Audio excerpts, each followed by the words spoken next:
Hey, this one I guess you could say is a story of why women should not still have those types of girl club, type of friends when you're in a relationship at any level.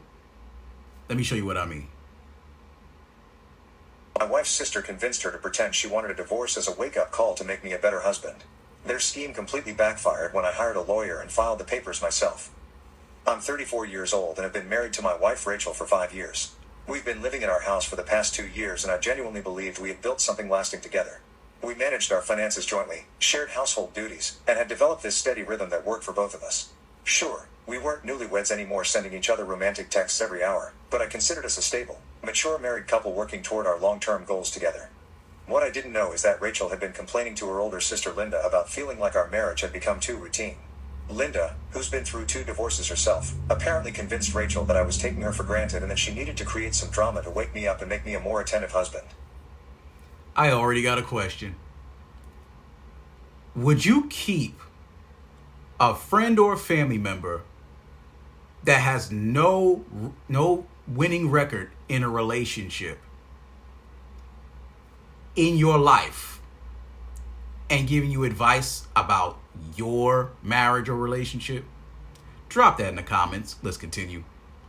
About 10 weeks ago, Rachel started acting completely unlike herself. She began making remarks about how she felt unfulfilled in our marriage and questioning whether we'd gotten married too young.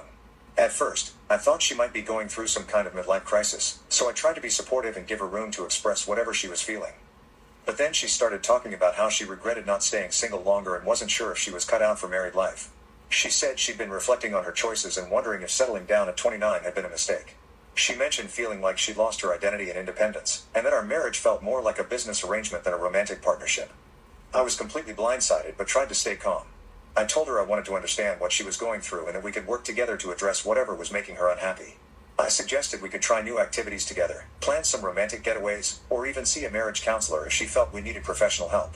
During this conversation, she was emotional and kept saying how much she loved me but that she'd been feeling trapped in our domestic routine and needed to rediscover who she was as an individual. She talked about possibly separating for a while and suggested we consider a trial separation to give her time to figure out what she really wanted from life and marriage. She even provided specific examples of how she felt our relationship had become stagnant and predictable. Rachel said she missed the excitement of dating and the thrill of not knowing what each day would bring. She mentioned that Linda had been pointing out how different she seemed now compared to when she was single, and how marriage had supposedly dulled her personality and ambitions. I spent the next 2 months in absolute emotional turmoil. I started researching divorce lawyers since she seemed serious about separation and I wanted to understand my options. I had to explain to my parents that Rachel and I were having serious problems, which was mortifying because they'd been asking when we might start thinking about having children. My father was particularly concerned and kept offering to talk to Rachel himself because he could see how destroyed I was. My mother suggested we stay with them for a while if we needed space from each other, and my brother awkwardly tried to give me advice about how sometimes marriages go through rough patches. The whole experience was humiliating because I'd been so proud of our marriage that I'd often bragged to friends about how well we worked together. I think most of us men have been through this when we've been in a relationship where we thought we were all happy. I think this was all of us. But drop it in the comments to all the fellas if you've had somebody with that kind of brotherly love that they didn't really know what was going on, but they just wanted you to be okay. And there's always somebody in outside forces tearing your okay to shreds. Let's keep going. The worst part was how Rachel seemed to be thriving during this supposed marital crisis. She was spending more time with Linda and her divorced friends, posting photos of herself at wine bars and spa days I'd never heard of, and generally appearing to enjoy this new version of herself. Meanwhile, I was losing sleep and couldn't concentrate at work because I kept wondering if the woman I'd vowed to spend my life with was about to ask for a divorce. I started having panic attacks about our future and had to start seeing a therapist to deal with the anxiety. My colleagues noticed that I seemed stressed and distracted all the time. My manager even suggested I take some personal time because my work quality had clearly suffered. I felt like I was living in a nightmare, unable to think about anything except the possibility that my marriage was falling apart. Rachel would have deep conversations with me occasionally during this period, sending mixed messages about loving me but also talking about how liberating it felt to consider other life paths. She'd say things like, "I'm starting to remember who I used to be before we got married and maybe this crisis will help us both grow as individuals." These conversations would give me hope for a few days, but then she'd go out with Linda again and come back talking about independence and self-discovery. I found myself constantly analyzing her behavior and mood for signs of what she was really thinking. When she seemed happy after spending time with her sister, I'd wonder if Linda was encouraging her to leave me. When she was affectionate toward me, I'd hope it meant she was reconsidering the separation. The emotional roller coaster was exhausting and affecting every aspect of my life. After about 2 months of this agony, I'd started accepting that our marriage might actually be over. I'd even consulted with a divorce attorney, not because I wanted to end things, but because I needed to understand what separation would look like financially and legally. Then Linda's ex-husband Mark called me completely drunk one evening, rambling about how impressed he was with Linda for finally teaching Rachel how to handle a husband and how their strategy was working perfectly because I was finally acting like a man who might lose something important. I had no idea what he was talking about, so I pressed him for details.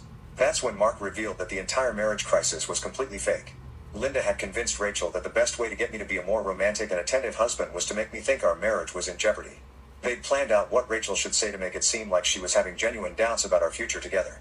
According to Mark, Linda had been orchestrating this marriage intervention for months after Rachel mentioned feeling like our relationship had become too comfortable. Linda convinced Rachel that comfortable marriages often lead to husbands becoming lazy and unappreciative, so they needed to create urgency to motivate me toward being a better partner. Mark drunkenly confessed that Linda had been monitoring my behavior through Rachel and celebrating every sign that I was becoming more desperate to save our marriage. They thought it was hilarious that I'd started bringing Rachel flowers randomly and planning surprise date nights to try to prove my commitment. I hung up on Mark and sat in my garage for hours, trying to process what I'd just learned. When Rachel came home that night, I confronted her with what Mark had told me. She immediately started crying and admitted everything. She said it had started as a simple plan to motivate me toward being more romantic, but it had escalated into something much more serious than she'd intended. Rachel explained that Linda had convinced her that our marriage was getting stale and that I was taking her for granted. Linda told her that comfortable marriages often lead to husbands becoming complacent because they're getting all the benefits of marriage without having to work for them. The fake crisis was supposed to create urgency and make me realize I needed to step up as a husband before I lost her. Now, I have to say, how do these relationships get so selfish so fast? And it's always the people that say it's the partner that's not appreciating the relationship that sabotage the relationship. And just as he's starting to gain some agency in his own relationship, not to mention in himself, now she wants the scapegoat to say, oh no, this was all her fault. Nobody takes responsibility for their own decisions. If I'm wrong, drop it in the comments. She apologized endlessly and said she never meant for it to go on so long or cause me so much pain. She claimed she'd been planning to end the charade soon and that she was actually ready to work on our marriage because the fake crisis had made her realize how much she loved being married to me. But I was absolutely furious. I told her that instead of motivating me to be a better husband, she'd actually accomplished the opposite. I couldn't believe that someone who'd promised to love and honor me would put me through months of emotional torture just to test how much effort I'd put into our marriage. If she wanted more romance, she could have simply talked to me about it instead of creating an elaborate deception. The more I thought about it, the more betrayed I felt. I realized that every conversation we'd had during those months had been based on lies. When she cried about feeling trapped, she was acting. When she talked about needing independence, she was following Linda's script. When she'd said she regretted getting married young, she was deliberately trying to hurt me to get the reaction Linda wanted. I thought about all the sleepless nights I'd spent wondering what I'd done wrong in our marriage, all the self-doubt I'd experienced about whether I was good enough for her, all the anxiety I'd felt about our future together. She'd watched me go through all of that emotional turmoil while knowing it was completely manufactured for her entertainment and Linda's approval. Rachel kept insisting that Linda had convinced her it was the only way to get through to me and that she'd been wrong to listen to her sister. She begged me to understand that everything she'd done was because she loved me and wanted us to have a stronger marriage. She said the plan had backfired because she'd realized during our fake crisis that she didn't actually want independence at all. She even tried to turn the situation around on me, saying that if I really loved her, I'd be able to forgive one mistake and that my willingness to throw away 5 years of marriage over this proved that maybe I wasn't as committed to our vows as I claimed to be. This manipulation attempt only made me angrier because it showed she still didn't understand the fundamental problem with what she'd done. I told her that the trust between us was completely destroyed and that I couldn't imagine staying married to someone who thought emotional manipulation was an appropriate way to improve our relationship. She'd spent months watching me suffer and worry about our future while knowing the entire crisis was manufactured. That level of deception wasn't something I could just forgive and move forward from. Rachel promised she'd never listen to Linda again and suggested we try marriage counseling to work through the trust issues. But I'd already made up my mind. I told her that I was done with the marriage and that she'd gotten her wish for independence, just not in the way she'd planned. Over the next few days, Linda and her divorced friends started calling me to defend their actions and convince me to forgive Rachel. Linda insisted that they'd only been trying to help Rachel get what she wanted and that their plan had actually worked because I'd shown how much I valued our marriage. Her friend Michelle told me I was being unreasonable and that Rachel had learned her lesson about listening to bad advice. You see how everybody's deflecting blame and then pushed it back on him, and now they're saying, oh, they're trying to separate her from her bad influences. She already knew the bad influence before she accepted it. Let's stop playing that game. Man, and yeah, the manipulation, that took teamwork. It may have been outside forces leading the team itself, but that one teammate that was on the court with, you know what I'm saying,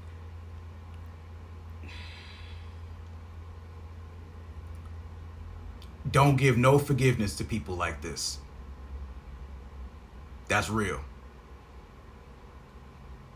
But their phone calls only made things worse because they revealed more details about how calculated the entire scheme had been. Linda mentioned that they'd been planning this intervention for months and had researched different strategies online before settling on the fake marriage crisis approach. Michelle admitted that they'd been tracking my responses and adjusting Rachel's behavior based on how I reacted to different triggers. The most disturbing revelation came from Linda herself, who called to apologize but ended up making things worse by explaining how much thought they'd put into psychological manipulation. She said they'd studied articles about marriage dynamics and male psychology to make their plan more effective. They'd specifically chosen the timing of Rachel's supposed crisis to coincide with the stress of a big project at work because they thought it would make me more desperate to resolve things quickly. But the more I reflected on it, the angrier I became. These women had treated my emotions like a game and had encouraged Rachel to deceive me for months. They'd turned our marriage into an experiment and had been entertained by my distress when I thought I was losing the person I'd committed my life to. I also started realizing that this probably wasn't the first time Rachel had been manipulative in our marriage. Looking back, I could identify other instances where she'd used emotional manipulation to get what she wanted, but I'd always rationalized them as normal marriage dynamics.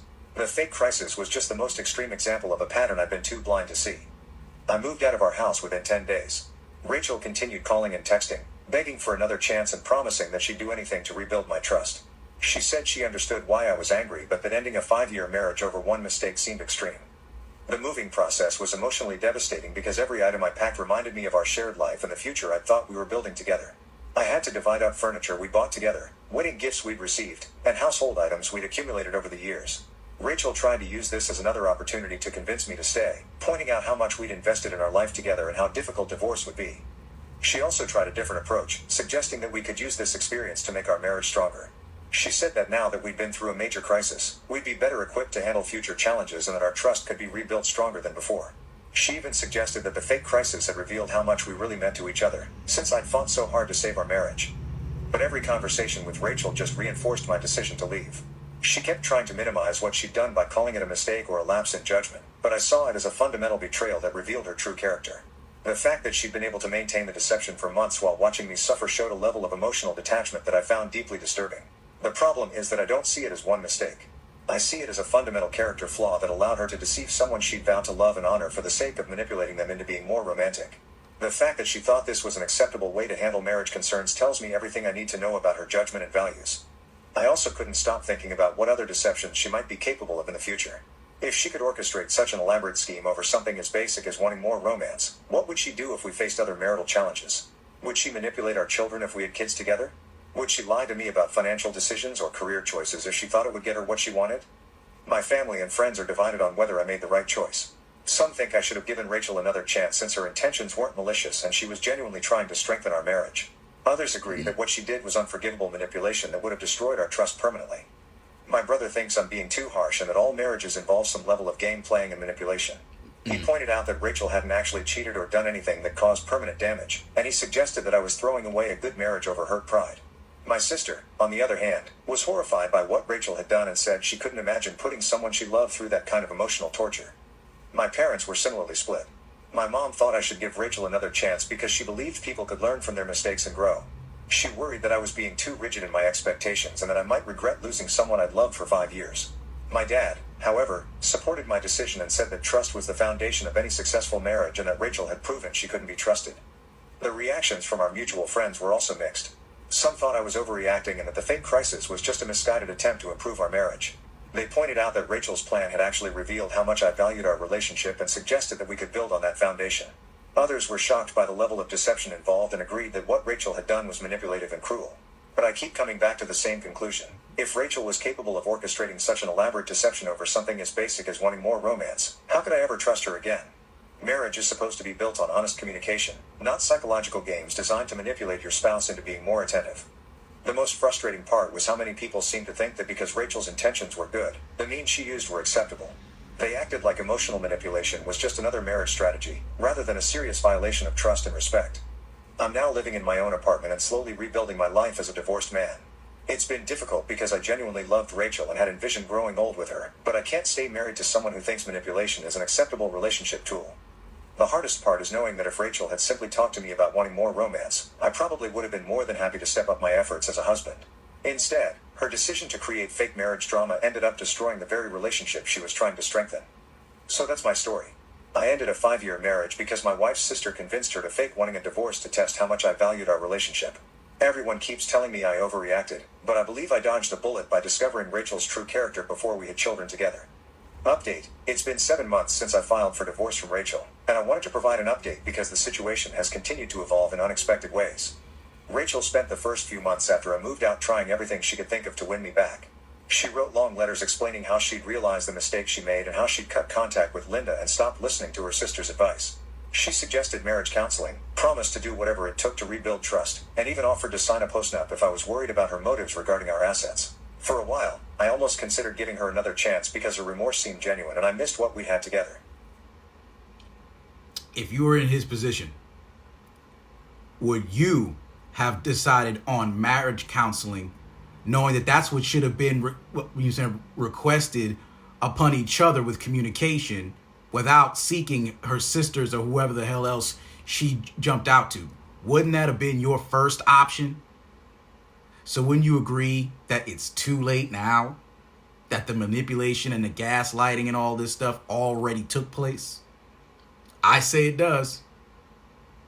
Just saying.